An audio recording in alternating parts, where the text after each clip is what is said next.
Salmo de número 129 diz assim a palavra do Senhor: muitas vezes me angustiaram desde a minha mocidade, Israel que o diga. Desde a minha mocidade me angustiaram, todavia não prevaleceram contra mim. Sobre o meu dorso lavraram os aradores, nele abriram longos sulcos. Mas o Senhor é justo, cortou as cordas dos ímpios. Sejam envergonhados e repelidos todos os que aborrecem a Sião. Sejam como a erva dos telhados que seca antes de florescer, com a qual não enche a mão o ceifeiro, nem os braços o que ata os feixes. E também os que passam não dizem: a bênção do Senhor seja convosco. Nós vos abençoamos em nome do Senhor. Vamos orar. Senhor Deus e amado Pai, foi lida uma porção da Tua santa palavra, ó Deus. Muito obrigado pelo privilégio que temos de ouvir a Tua voz, de ouvir o Teu conselho, do Senhor falando diretamente aos nossos corações, à vida dessa igreja. Muito obrigado, ó Pai. Que nesse momento, Pai, o Senhor possa cativar a nossa atenção na pregação dessa palavra. Que o Senhor possa nos ajudar a prestar muita atenção naquilo que o texto falará conosco e com a nossa igreja. Ilumina a nossa mente, clareia o nosso coração, que nós possamos guardar essas palavras dentro de nós e colocá-las em prática, para a honra e glória do Teu santo nome, ó Deus. Faça isso por nós, Senhor, em nome de Jesus. Amém. Amém.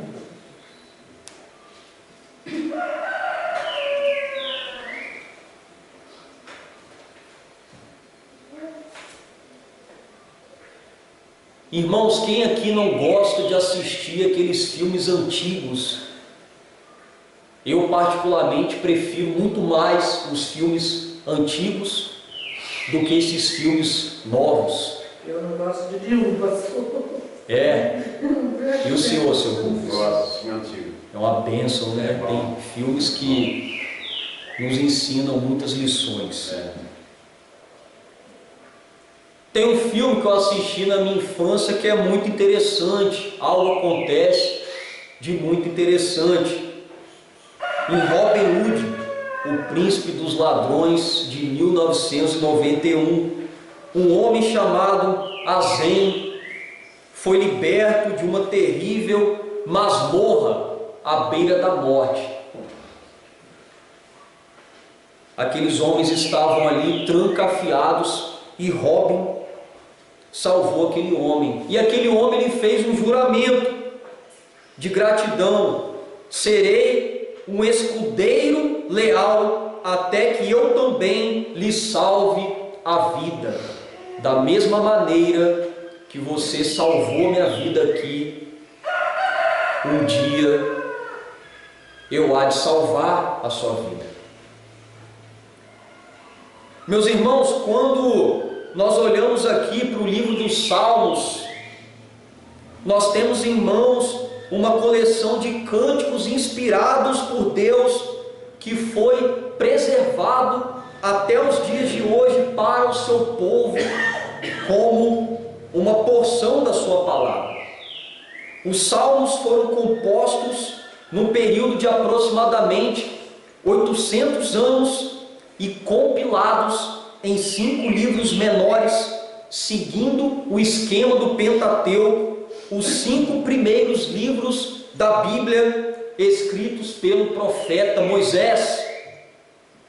dos 150 salmos, o Salmo 129 está inserido no quinto e último livro do Saltério e é o 10º dos 15 salmos de romagem. Pastor, o que são os salmos de romagem? Estes salmos eram lidos e cantados pelos israelitas a caminho de Jerusalém para a adoração no templo e para as festas religiosas da nação.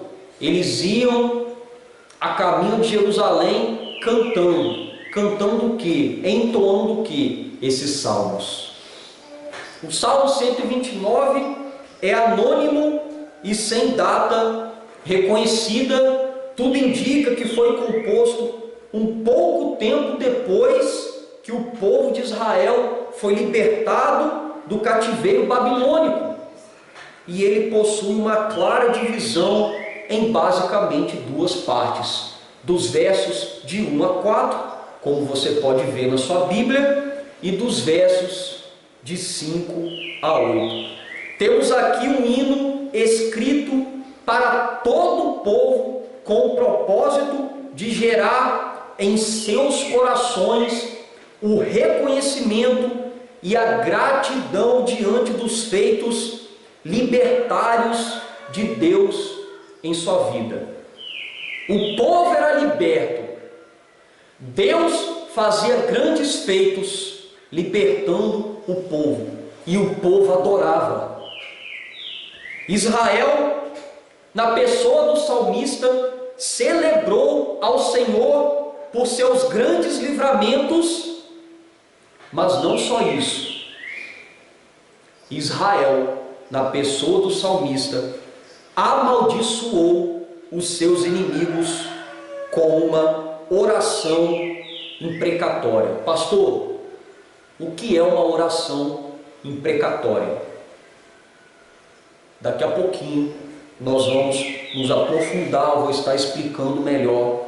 Mas a questão é que muitos não pregam salmos imprecatórios, mas eles estão nas Escrituras e eles devem ser pregados.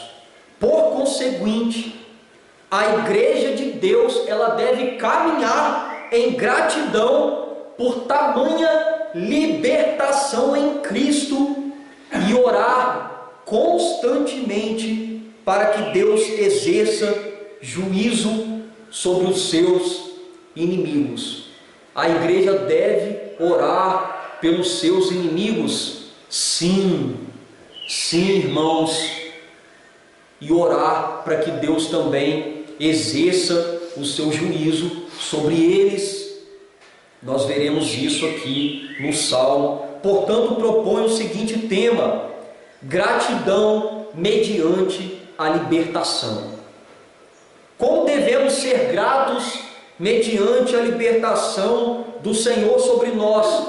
Devemos ser gratos, em primeiro lugar, reconhecendo a sua providência e fidelidade, reconhecendo aquilo que Deus faz por nós. Olhe para a sua Bíblia, por favor, versos de 1 a 4, diz assim: muitas vezes me angustiaram, desde a minha mocidade, Israel que o diga. Desde a minha mocidade me angustiaram, todavia não prevaleceram contra mim. Sobre o meu dorso lavraram os aradores, nele abriram longos sulcos, mas o Senhor é justo, cortou as cordas dos ímpios.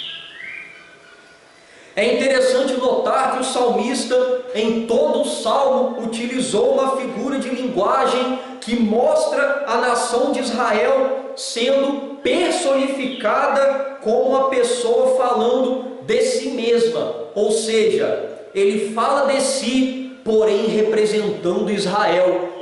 O salmista está falando dele, porém em nome de todo Israel. É assim que o salmo se apresenta. E nos versos 1º e 2º ele diz: muitas vezes me angustiaram, desde a minha mocidade, Israel que o diga. desde a minha mocidade me angustiaram, todavia não prevaleceram contra mim. O que o texto começa dizendo é que ele começa a dizer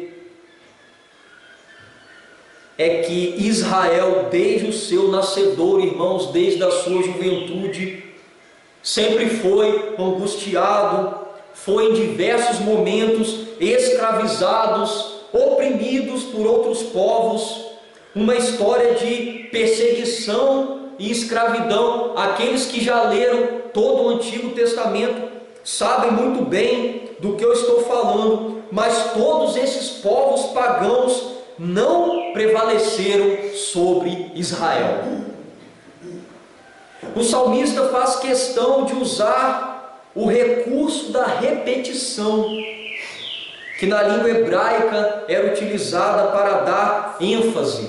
Ele diz: muitas vezes me angustiaram desde a minha mocidade, no verso 1, e no verso 2, desde a minha mocidade me angustiaram. Devemos lembrar que desde o início Israel foi escravizado por aproximadamente 400 anos na terra do Egito, onde trabalhavam debaixo de chicotes para comer. Acredito que aqui ninguém passou por isso. Para poder comer, tiveram que trabalhar dia e noite sendo chicoteados. Eram oprimidos e seus filhos eram mortos a mando de Faraó. Depois, como sabemos, eles foram dominados por povos pagãos dentro da sua própria terra. Quando chegaram na terra prometida, Canaã, foram perseguidos pelos moabitas, amonitas, filisteus e os sírios. Tempos depois foram levados cativos para a Babilônia. Olha a parte da trajetória desse povo, onde permaneceram por 70 anos, longos anos de aflição. E por fim, quando retornaram do cativeiro para sua própria terra, eles foram hostilizados por povos inimigos que lá estavam. Os versos 3º e 4 nos mostra como eram essa opressão e como se deu o livramento. Diz assim o texto: sobre o meu dorso lavraram os aradores, nele abriram longos sulcos, mas o Senhor é justo, cortou a corda dos ímpios. Aqui nós temos uma imagem da roça, da agricultura. A opressão é dita como a imagem de um grande aguilhão puxado por bois que rasgam profundamente a terra para que a semente seja lançada. Aquela ferramenta que sai cortando a terra para que a semente seja lançada. Nesse caso, a tortura sofrida pelo povo santo é comparado a essa cena. Entretanto, não na terra, mas sobre as costas deles. Tamanho sofrimento. O arado é uma figura de açoitamento que equivale a todo o período da história no qual Israel viveu à mercê dos seus agressores. Já no livramento nós vemos o Senhor demonstrando justiça ao cortar as cordas dos ímpios. Nesse caso, é como se o Senhor estivesse cortando as cordas que prendiam o arado nos bois, destruindo os instrumentos, dando liberdade ao seu povo eleito. As cordas que seguravam os bois, Deus cortava e o povo era liberto. Apesar de todas as tribulações, os inimigos de Israel nunca os eliminaram totalmente. Isso porque Deus sempre manifestou seus atos providenciais, ou seja, governo absoluto sobre eles e sobre a história. Deus sempre demonstrou a sua fidelidade. Deus fez uma aliança perpétua com esse povo, uma aliança de redenção. Quando nós olhamos para o sofrimento de Israel, vemos semelhante sofrimento de Cristo, como diz o profeta. Meus irmãos, Cristo, Ele está presente também no Antigo Testamento. Basta que nós cavemos mais e mais o texto bíblico para que possamos encontrá-lo. Olha o que diz o profeta: ofereci as minhas costas aos que me feriam, e as faces aos que me arrancavam os cabelos. Não escondi o rosto aos que me afrontavam e me cuspiam. Isaías 56. Cristo também sofreu algo semelhante. As suas costas foram esfaceladas. No entanto, diferentemente do povo de Israel, que sofreu por desobediência, Cristo sofreu em completa obediência ao Pai e o fez para comprar a nossa libertação. Se não fosse Cristo, nós seríamos um povo escravo até os dias de hoje, escravos do pecado e da morte. Pagando a nossa dívida de morte, Ele foi esfacelado e Ele foi também pregado naquele madeiro. O Senhor providenciou o Cordeiro.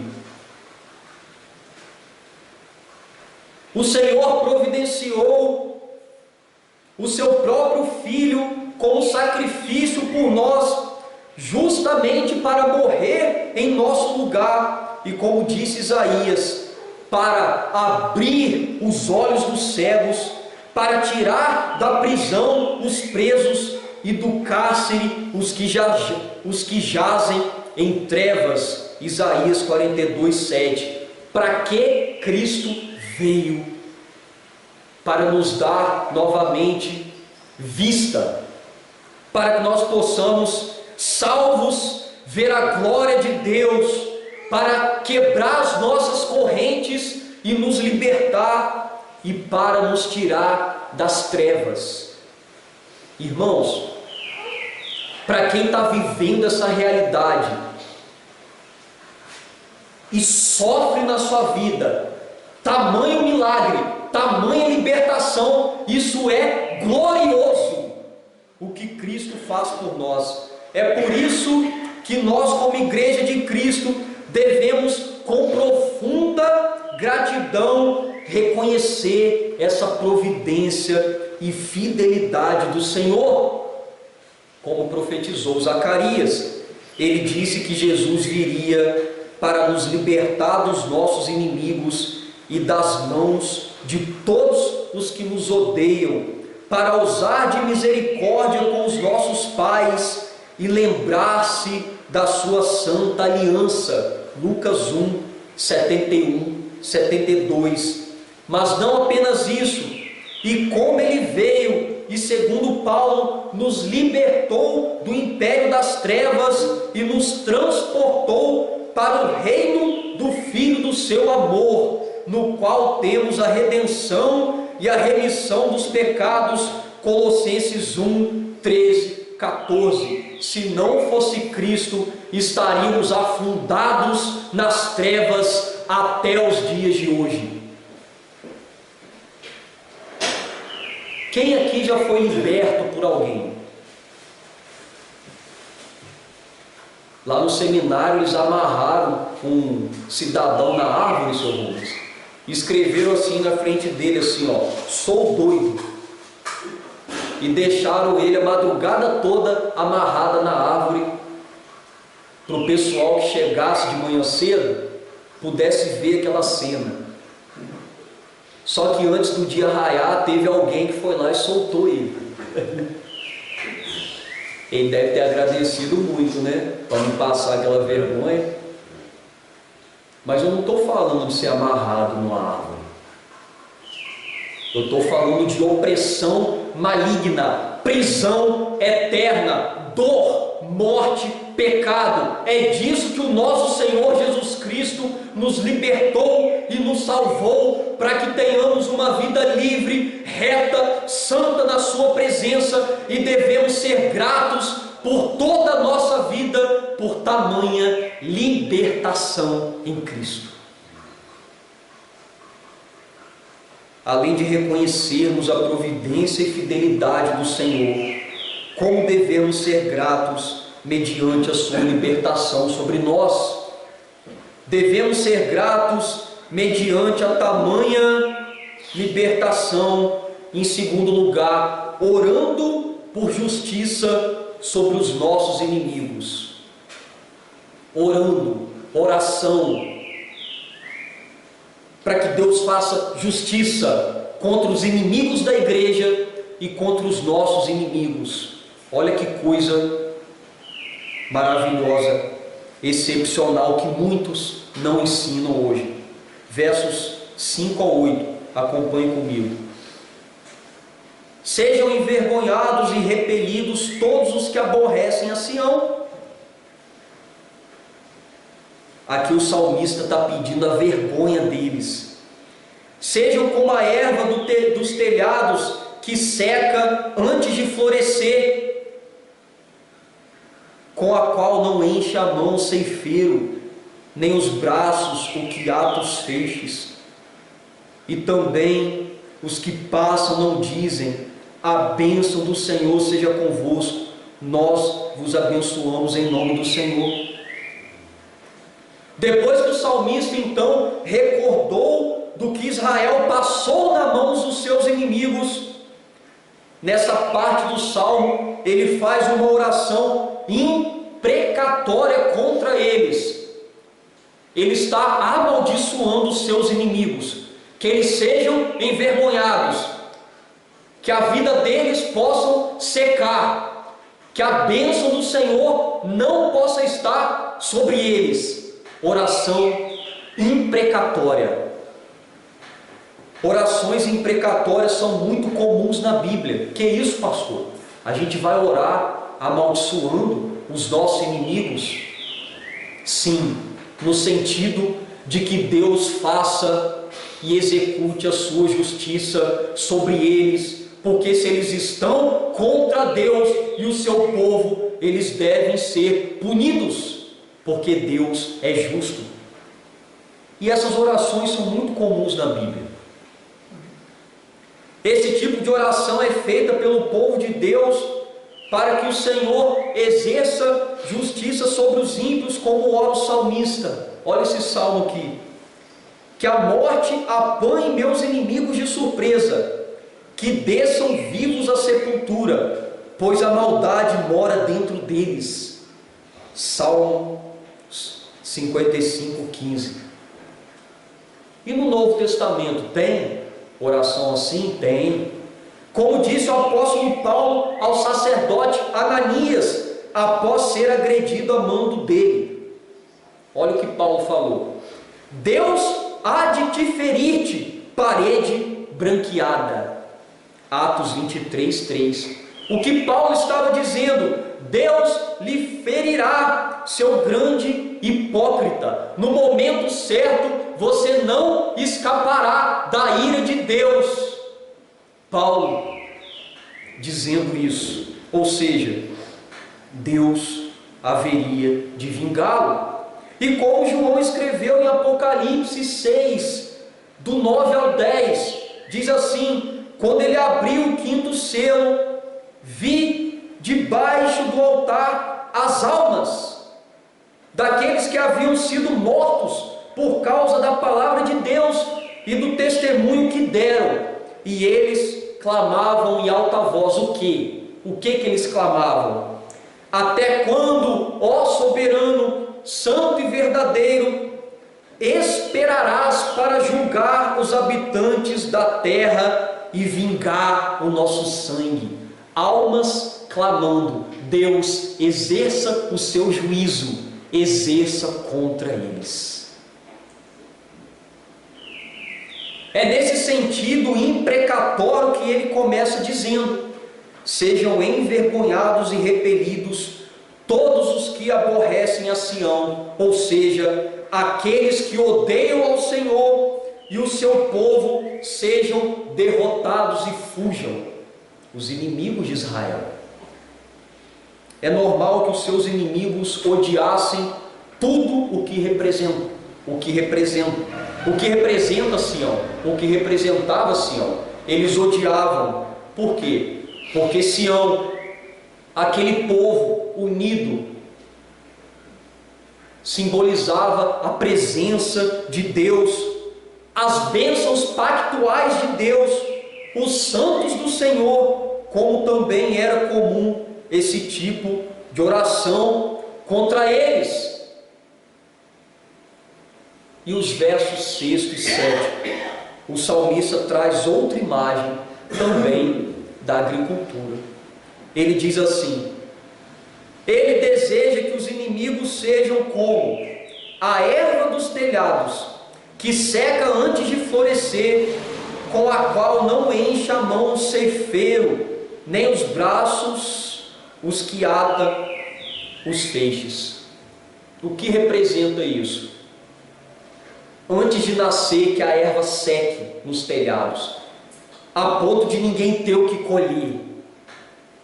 Naquela época, as casas de Israel da Palestina, era comum que crescesse no telhado das casas hortaliças, vegetação, mas por falta de solo nesses telhados, elas não poderiam criar raízes, nem encontrar proteção do sol que batia ali no telhado e as queimava, o sol ardente.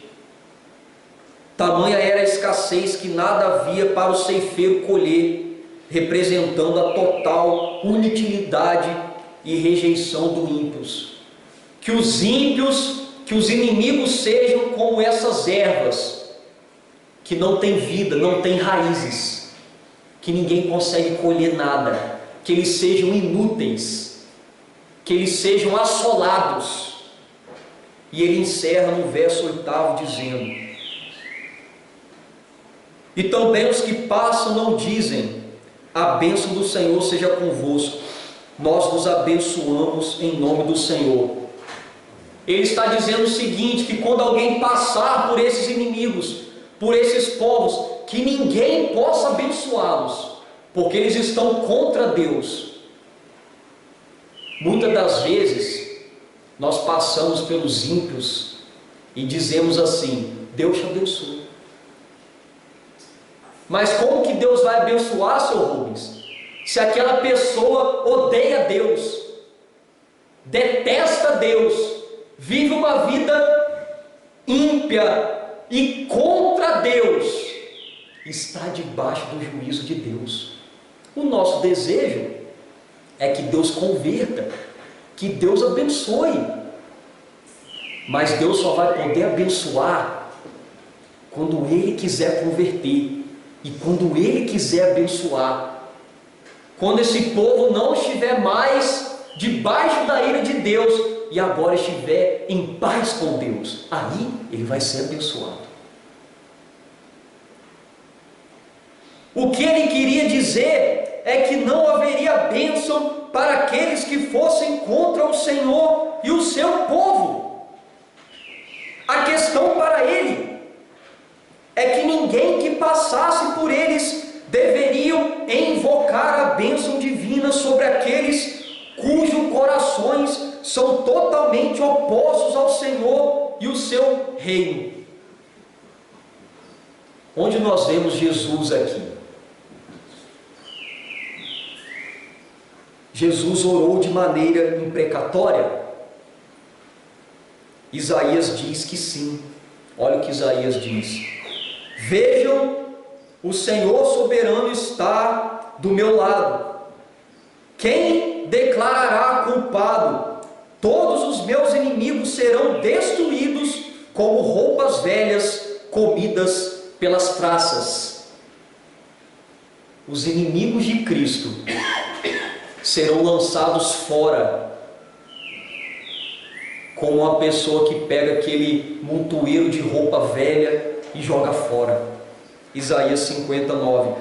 E também advertiu aos seus discípulos: e se ninguém vos receber, nem escutar as vossas palavras, saindo daquela casa ou cidade, sacude o pé dos vossos pés. Em verdade vos digo que, no dia do juízo, haverá menos rigor para o país de Sodoma e Gomorra do que para aquela cidade. Mateus 10, 14 e 15. Se ninguém quiser ouvir a mensagem do Evangelho, bata a poeira dos pés e prossiga na pregação. E aqui Cristo diz: no dia do juízo, esses e essas cidades sofrerão juízo, porque eles viraram as costas para o Evangelho, viraram as costas para os apóstolos, viraram as costas para a igreja e viraram as costas para o próprio Cristo. Eles serão julgados. É por isso que é um perigo a gente virar as costas para o Evangelho. Ontem nós tivemos um aniversário aqui, um aniversário maravilhoso, e na hora da mensagem muitos saíram da varanda, muitos viraram as costas para a palavra de Deus, para o próprio Cristo. Pessoas que precisam ser convertidas por meio da nossa pregação, por meio da nossa oração, para que esse juízo não caia sobre eles no dia final, que eles possam ser salvos. E nós, como devemos nos portar diante dos nossos inimigos? Como igreja liberta do Senhor, em gratidão devemos, em primeiro lugar, clamar por misericórdia sobre aqueles que nos perseguem, como Jesus mesmo nos ensinou. Em primeiro lugar, devemos clamar por misericórdia. Vocês ouviram o que foi dito?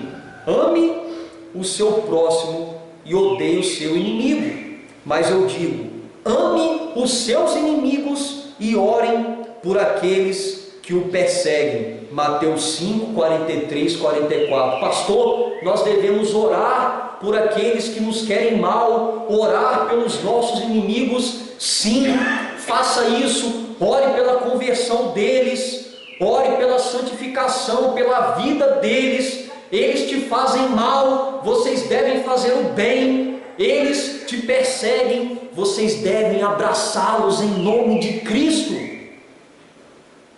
Mas não apenas isso. Segundo, devemos orar firmemente para que Deus faça justiça sobre aqueles que são contra o Senhor e a sua igreja. Como diz o texto: bem-aventurados que têm fome e sede de justiça, pois serão satisfeitos. Mateus 5 e 6. Devemos orar por eles, mas devemos orar para que Deus faça justiça sobre eles, porque nós estamos sedentos de justiça. E em terceiro, devemos agir de bondade para com eles, como Paulo nos instrui.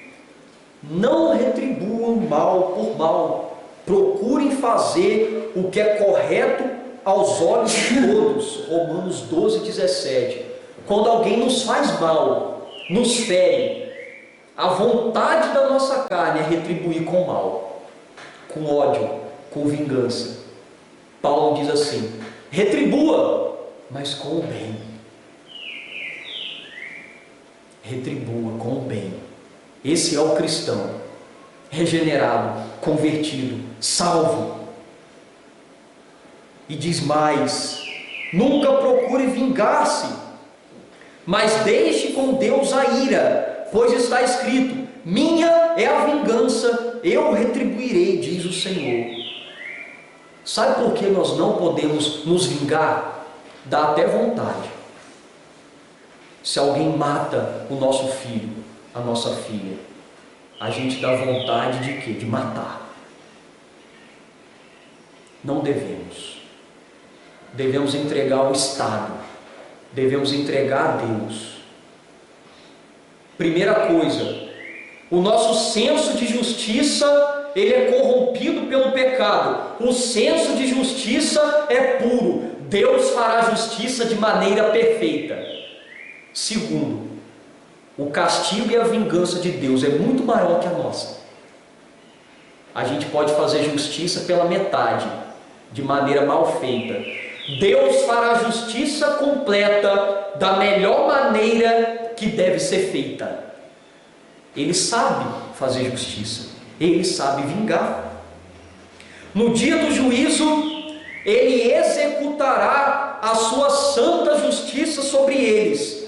Os que estiverem em Cristo alcançarão misericórdia, e os que continuarem desprezando ao Senhor encontrarão o justo e perpétuo castigo. Aqueles que estiverem lavados pelo sangue do Cordeiro ouvirão da boca de Deus: você não precisa morrer, Cristo morreu no seu lugar. Mas aqueles que não estiverem manchados, encharcados pelo sangue do Cordeiro, ouvirá da boca de Deus: eu sou justo, eu não posso negar a minha justiça. Você sofrerá a justa ira de Deus, porque você pecou contra mim. Embora o mundo diga erroneamente que o perdão de Deus é incondicional, faz o que você quiser que Deus vai te perdoar. Não importa o que você seja, o que você faça, no final das contas vai estar tudo limpo. Por mais que o mundo diga isso, eles negam a justiça de Deus, eles negam o sacrifício de Cristo. Cada gota do sacrifício de Cristo é negado, porque para a gente ter perdão, a coisa mais valiosa do universo teve que morrer. O amado Filho de Deus teve que morrer para a gente ter perdão. Então não ficará tudo limpo no dia do juízo, porque o Filho morreu para salvar, e só serão salvos quem estiverem no Filho. A palavra nos ensina que o perdão de Deus sobre o pecador se dá pela condição de arrependimento de pecados. Quando a gente crê e se arrepende, a gente recebe o perdão. Não é de qualquer maneira. Deus, ele é perfeito, e Ele entregou o seu Filho para nos dar perdão. Mas nós precisamos crer e nos arrepender para nos apropriarmos dessa bênção, dessa maravilha. Diante do que foi exposto, quais são as lições que o texto apresenta? Em primeiro, você deve ser e continuar sendo profundamente grato, porque o Senhor quis. Ele quis, meus irmãos, te libertar da escravidão do pecado e dos laços da morte em Cristo Jesus. Seja grato. Ele quis te libertar. Você também deve orar por aqueles que te fazem mal, em casa, no trabalho, na escola, na rua, onde é que for.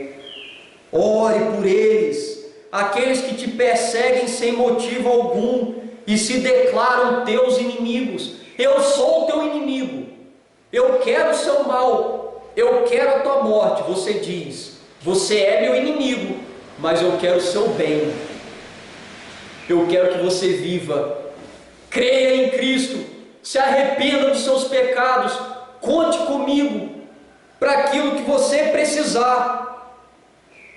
E ao mesmo tempo ore juntamente do Senhor para que Ele faça justiça sobre aqueles que se mantêm em inimizade com Ele e com você.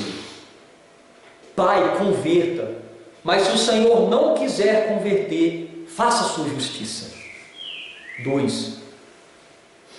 Você deve ser grato no convívio com a tua família. Essa liberdade é para uma vida santa, irmãos.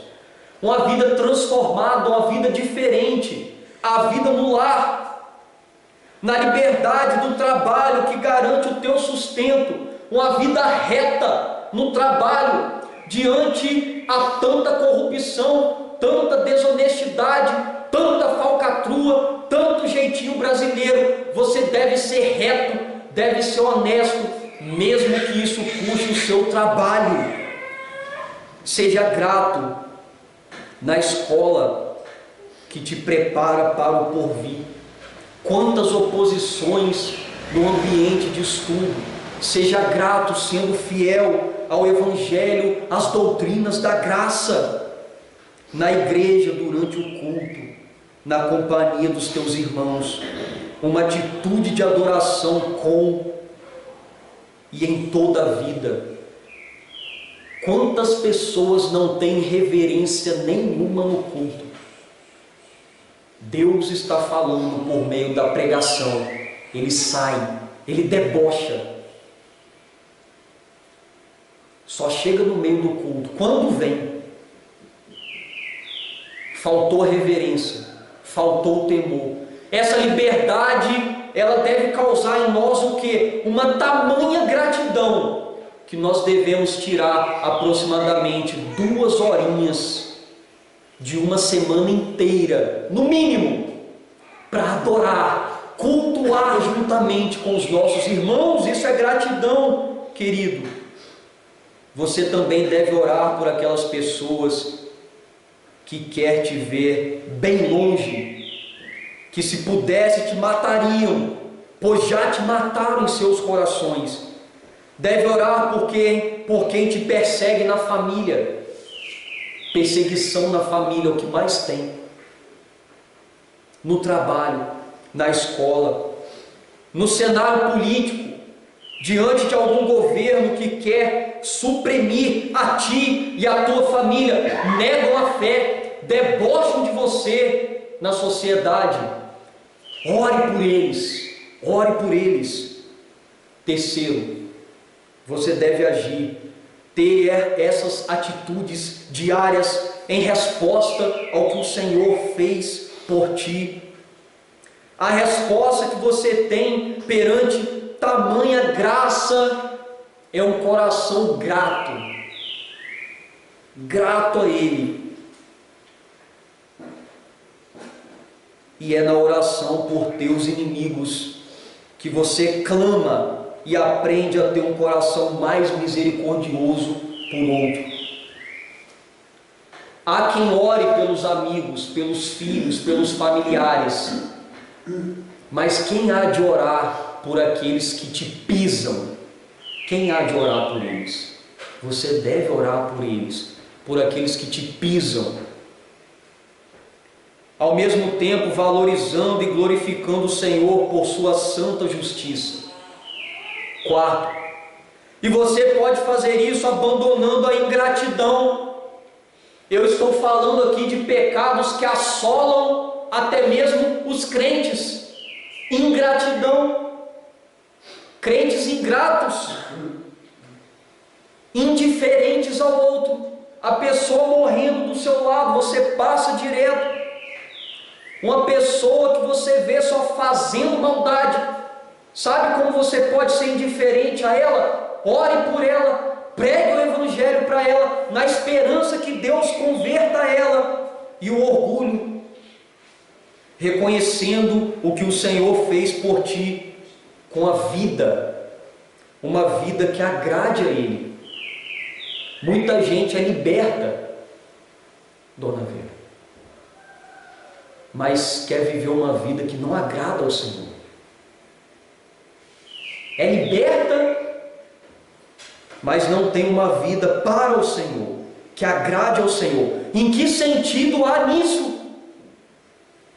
E você pode orar por teus inimigos após cada afronta, em tuas orações diárias. Não guarde rancor no coração. Ore por ele, entregue a causa ao Senhor diariamente. que você vai estar fazendo bem e o seu coração vai ficar aliviado, perseverando em oração pela conversão deles e também para que o Senhor faça justiça sobre a face da terra. No fim daquele filme, Robin Hood, a Zen salva a vida de Robin, o livrando do ataque de uma bruxa assassina que queria matá-lo, cumprindo assim a sua promessa de gratidão feita a ele. Ele salvou Robin e disse assim: agora eu poderei ir em paz. Embora nós não possamos retribuir na mesma moeda o que Deus fez por nós, o que o Salvador e Senhor Jesus Cristo fez por nós em nos libertar e salvar, nessa manhã a palavra do Senhor nos incendiou o nosso coração a termos uma vida de gratidão pelos seus feitos e a orarmos pela manifestação da sua justiça. Fique de pé, eu quero orar por você.